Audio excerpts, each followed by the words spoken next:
সনদপত্র প্রকাশ হওয়ার পরে আমরা যারা 40+ নাম্বার পেয়েছি, অর্থাৎ আমাদের 40 থেকে 50 বা 50 থেকে 55+ এমন নাম্বার যারা পেয়েছি, আমরা সকলেই একটু দ্বিধাদ্বন্দ্বে আছি বা চিন্তার ভিতরে আছি যে আমরা যে প্রতিষ্ঠানে আবেদন করব ষষ্ঠ গণবিজ্ঞপ্তিতে আমাদের চাকরি হবে কিনা বা আমরা প্রতিষ্ঠানে চাকরি করতে পারবো কিনা।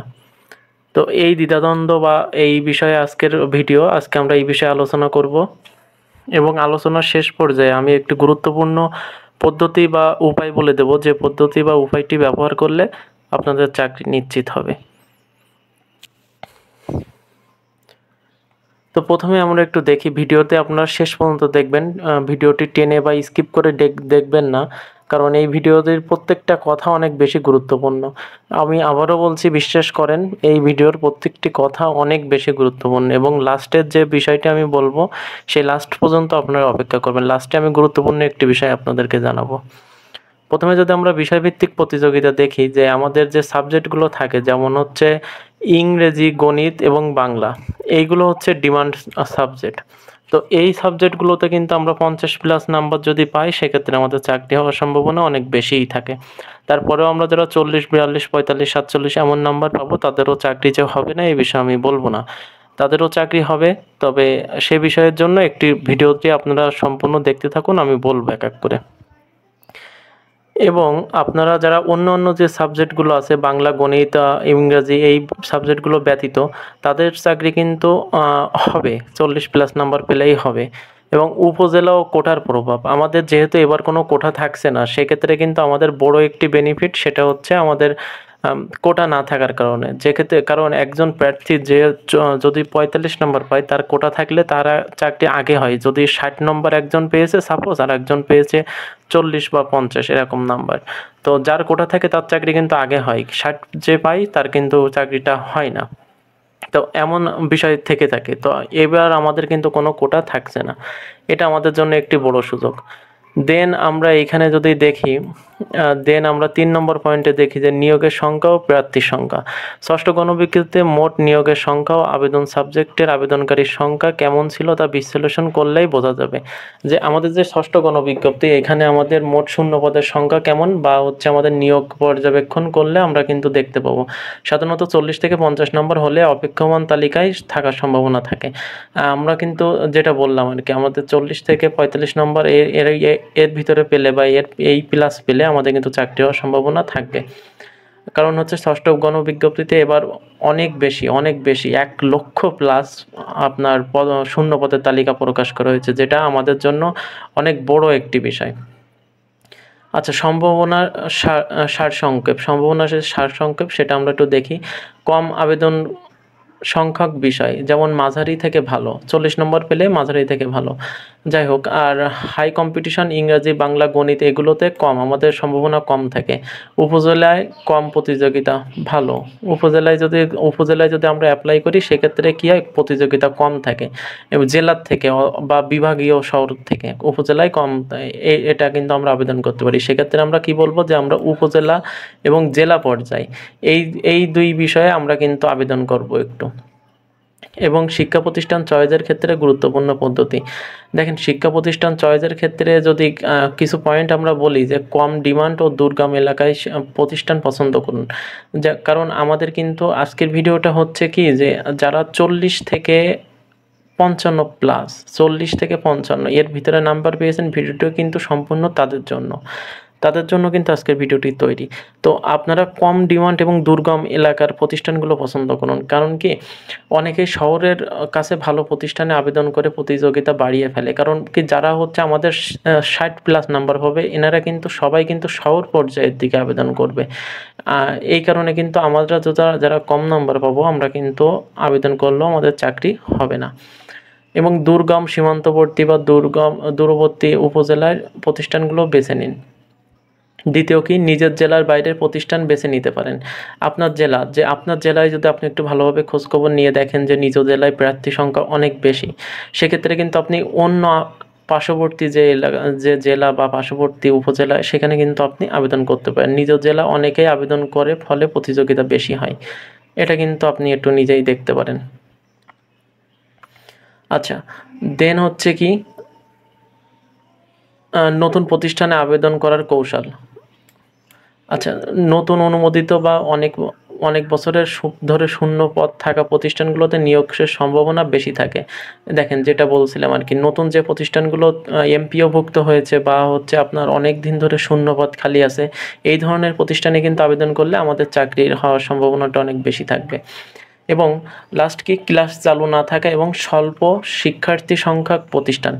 আমরা যারা 60+ নাম্বার যারা পাবেন, এনারাও কিন্তু সবসময়ই দেখবেন যে অনেক বেশি শিক্ষার্থী আছে এবং হচ্ছে আপনার স্কুলের অনেক সুনাম আছে, এমন প্রতিষ্ঠান বা বিভাগীয় পর্যায়ে কিন্তু আবেদন করার চেষ্টা করবেন। বাট হচ্ছে সেক্ষেত্রে কিন্তু যারা কম নাম্বার পাবেন, এনারা কিন্তু সবসময় চেষ্টা করবেন যে আপনার শিক্ষার্থী সংখ্যা একটু কম বা হচ্ছে স্কুলের সুনাম একটু কম, বাট এমপিও আছে এমন স্কুলে কিন্তু আপনারা আবেদন করবেন, তাহলে আপনাদের কিন্তু চাকরি হওয়ার সম্ভাবনাটা অনেক বেশি এগিয়ে থাকবে। এবং চয়েসের সংখ্যা পূরণ করুন। আমি লাস্টে যে টপিক্সটা আপনাদেরকে বলবো বলেছিলাম, যে লাস্টে আপনাদের জন্য একটি কৌশল আমি বলবো, সেই কৌশলের বিষয়টা কিন্তু এখন লাস্টেই বলবো। চয়েসের সংখ্যা পূরণ করুন। অনেক প্রার্থী সীমিত সংখ্যক চয়েস দিয়ে বাদ পড়ে। আমাদের যারা হচ্ছে 65+ নাম্বার পায়, এমন অনেক প্রার্থী আছেন যারা কিন্তু সীমিত সংখ্যক চয়েস দিয়ে বাদ পড়েন। তাই যত বেশি সম্ভব প্রতিষ্ঠান যুক্ত করুন, অর্থাৎ আমাদের যে 40টা প্রতিষ্ঠান চয়েস দেওয়া যাবে, সেই 40টা প্রতিষ্ঠান আমরা পছন্দের তালিকায় রাখবো। এবং প্রাধান্য দেব যেভাবে আমাদের দুর্গম যে সীমান্তবর্তী এলাকা, আমি কিন্তু লাস্টের যে গুরুত্বপূর্ণ যে বিষয়টি বলবো সেটা কিন্তু এখনই আমি বলছি, কিন্তু যে আমাদের যে দুর্গম সীমান্তবর্তী এলাকা, এই ধরনের স্কুল আমরা নির্বাচন করব। এই ধরনের স্কুল কারা নির্বাচন করবে? যারা 40+ নাম্বার আমরা যারা পেয়েছি, তারা কিন্তু এই স্কুলগুলো, দুর্গম যে সীমান্তবর্তী এলাকা, এইগুলো আমরা পছন্দ করব। সদরের বাইরে অবস্থিত স্কুল, যেমন হচ্ছে আমাদের বিভাগীয় পর্যায়ে বা হচ্ছে আমাদের জেলা পর্যায়ের যে সদর থেকে বাইরে যে স্কুলগুলো, এই স্কুলগুলো আমরা পছন্দ করব। 3 নম্বরে কি আছে? নতুন প্রতিষ্ঠান। নতুন যে প্রতিষ্ঠানগুলো এমপিওভুক্ত হয়েছে, এই প্রতিষ্ঠানগুলো আমরা বেছে নিব। 4 হচ্ছে কি, কোটার সুবিধা থাকলে সেই অনুযায়ী প্যানেল। আমাদের যেহেতু কোটা থাকছে না এবার, সেক্ষেত্রে কিন্তু আমাদের এটা একটা বড় বেনিফিট। দেন আমি যে কথাটা আপনাদেরকে বলতে চাচ্ছিলাম, এবং এই 40টা প্রতিষ্ঠান চয়েস দেওয়ার পরে, এইভাবে আমরা যে 40টা প্রতিষ্ঠান চয়েস দেবো এবং লাস্টে আমাদের একটি ইয়েস নামক একটি অপশান থাকবে। লাস্টে আমাদের যে ইয়েস নামক যে অপশানটি থাকবে, সেই ইয়েস নামক অপশানটিতে আমরা কিন্তু একটু দেখব যে আমাদের ইয়েস নামক অপশানটিতে কি থাকে। সেটা হচ্ছে কি, ইয়েস নামক অপশানটি, আপনি যে 40টা প্রতিষ্ঠান আপনি চয়েস দিয়েছেন, যে প্রতিষ্ঠান 40টি আপনি আপনার পছন্দের তালিকায় রাখছেন, এর বাইরেও সাপোজ ধরে নিন যে এই 40টা প্রতিষ্ঠানে আপনার চাকরি হয়নি, এর এর বাইরেও এর বাইরেও আপনি যদি অন্য কোনো প্রতিষ্ঠানে চাকরি করতে চান, তাহলে আপনি এই যে ইয়েস যে অপশানটি, এটা টিকমার্ক দিয়ে রাখবেন। আমি আবারও বলছি, আমি যে প্রধান যে কৌশলের কথাটি বললাম, যে আমাদের 40টা প্রতিষ্ঠান চয়েস দেওয়ার পরেও আমাদের একটি অপশান থাকবে, সেটা হচ্ছে সিলেক্ট করার জন্য যে আপনি এই 40টা প্রতিষ্ঠানের বাইরে কোনো প্রতিষ্ঠানে চাকরি করতে চান কি না। যদি আপনি এই 40টা প্রতিষ্ঠানের বাইরে আপনি চাকরি করতে চান, যেহেতু আপনি 40+ নাম্বার পেয়েছেন, আপনার ষষ্ঠ গণবিজ্ঞপ্তির এতে আপনার 18তম নিবন্ধনে 40+ নাম্বার পেয়েছেন, সেক্ষেত্রে আপনার পছন্দের যে 40টা স্কুল, এখানে আপনার চাকরি না হওয়ার সম্ভাবনাটা খুবই বেশি। সেক্ষেত্রে আপনি ইয়েস অপশানে টিক দিয়ে রাখলে আপনার চাকরি হওয়ার সম্ভাবনা 99% আপনার চাকরি হওয়ার সম্ভাবনা আছে। সুতরাং আপনারা ইয়েস অপশানটিতে টিক দিয়ে রাখবেন। এবং উপসংহারে আমরা একটু দেখি 40+ নাম্বারে চাকরি পাওয়ার সম্ভাবনা, তবে বিষয় জেলা এবং চয়েসের গুরুত্বপূর্ণ দিতে হবে, যেটা আর কি। এবং সঠিকভাবে প্রতিষ্ঠান নির্বাচন করলে কম নাম্বারেও চাকরি নিয়োগ পাওয়ার সম্ভাবনা রয়েছে।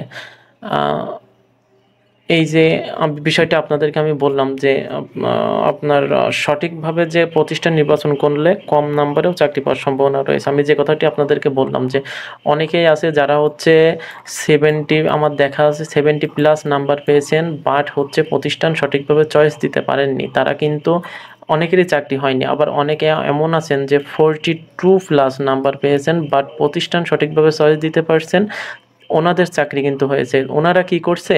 এনারা যে একটা সবথেকে বড়, যারা 42+ নাম্বার পেয়েছেন, এনারা একটা সবথেকে বড় পথ অবলম্বন করছেন। আমি যেগুলো বললাম, এই যে দুর্গম সীমান্তবর্তী এলাকা, আমি যেগুলো বললাম আরকি, দুর্গম সীমান্তবর্তী এলাকা, সদরের বাইরে স্কুল, এবং এই এই বিষয়গুলো কিন্তু ওনারা খেয়াল করছে। দুর্গম সীমান্তবর্তী এলাকা, সদরের বাইরে স্কুল, নতুন প্রতিষ্ঠান, এইভাবে ওনারা কিন্তু 40টা ওনাদের পছন্দের তালিকা সাজিয়েছেন, এবং পরবর্তীতে ওনারা যে ইয়েস যে অপশানটা, সেটাতে কিন্তু ওনার টিক মার্ক করছেন। এই কারণে কিন্তু ওনাদের চাকরিটা হয়ে গিয়েছে। তো আমি আবারও বলছি, আপনাদের লাস্টে যে 40টা স্কুল সাজানোর পরে যে ইয়েস যে অপশানটা, এই অপশানটা আপনারা টিক মার্ক দিয়ে রাখবেন, তাহলে আপনাদের অবশ্যই চাকরি হবে। কারণ এবার ষষ্ঠ গণবিজ্ঞপ্তিতে 1,00,000+, আমি আবারও বলছি 1,00,000+ শূন্যপদের তালিকা প্রকাশ হয়েছে। ধন্যবাদ। আর প্রতিটা ভিডিও তৈরি করার জন্য অনেক বেশি ইফোর্ট, অনেক বেশি শ্রমও দিতে হয়। তো আপনারা প্লিজ ভিডিওটি লাইক এবং শেয়ার করবেন, সাথে সাথে সাবস্ক্রাইব করবেন। ধন্যবাদ।